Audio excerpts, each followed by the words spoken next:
আরেকটি নতুন দিনে ইচ্ছে ডানার আরেকটি নতুন পর্বে সবাইকে অনেক অনেক ভালোবাসা। জানি কুকিং চ্যানেল নয়, তাও ভাবলাম আজকে একটা রান্নাই শেয়ার করি। গতকাল খারকোল পাতা কিনেছিলাম, এই যে সেই খারকোল পাতাটা। আমি যে মশলায় বাটি সেই বাটাটাই দেখাবো। অনেকে অবশ্য ভর্তা বলে, এর জন্য নুন আর সর্ষার তেল তো লাগবেই। আর যে মশলাটা দিয়ে বাটবো, কালো জিরে, শুকনো লঙ্কা, কাঁচা লঙ্কা আর নেব একটু গোলমরিচ। এবার কিভাবে বাটবো সেটা দেখাই।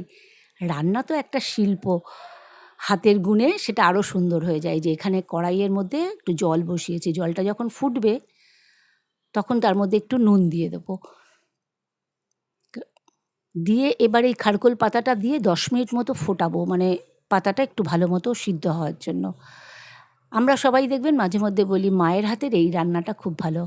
আসল রান্নাটা সুন্দর হয়ে ওঠে মায়ের হাতের গুণে, মানে তার মাপ, তার পরিমাণ সব কিছু মিলিয়ে। তখন তো এত ইউটিউব ছিল না, মায়েরা নিজেরাই যা জানতো। এখন যেমন আমরা আমার মায়েদের থেকে যা শিখেছি, ইউটিউব দেখে যা শিখছি, সব মিলিয়ে আরও ইউনিক কিছু করার চেষ্টা করি। এই যে খারকোল পাতাটা আমি ভাপানোর জন্য চেষ্টা করলাম। সবাই বাটা ভর্তা খায়, একদিন না এই নিরামিষ বাটাটা করে খাবেন যারা এইভাবে কোনো দিনও করেননি।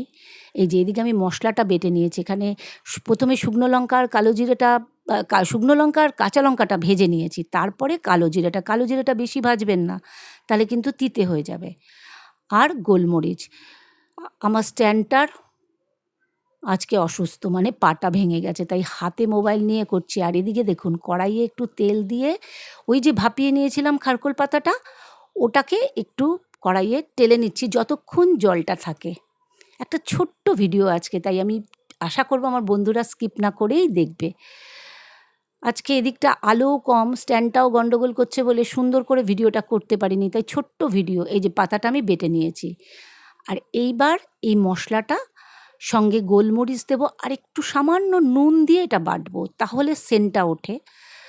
আমার শাশুড়ি মা বলেন মেয়েরা যখন মা হয় তখন প্রথম ওই আতুর অবস্থায় যদি এই কালো জিরে, শুকনো লঙ্কা এর বাটা আপনি যে কোনো কিছু দিয়ে, শীতে কফি পাতা দিয়ে, বরবটি, শিম যে কোনো কিছু সিদ্ধ করে এটা দিয়ে বাটেন, বাটা খেলে নাকি খুব তাড়াতাড়ি নাড়ি শুকিয়ে যায়। এই যে আমার বাটা হয়ে গেছে, এবার মশলাটা মিশিয়ে দেবো। ওদিকে ভাতও হয়ে গেছে, দুপুর হয়ে গেছে। আমি আশা করি সবাই একদিন একটু চেষ্টা করে দেখবেন কেমন লাগলো।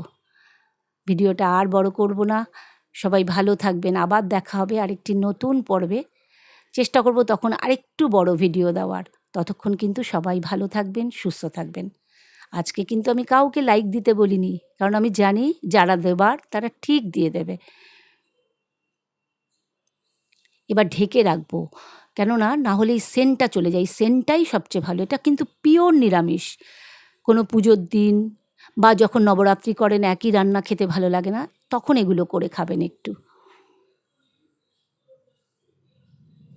এই ঢেকে রাখলাম।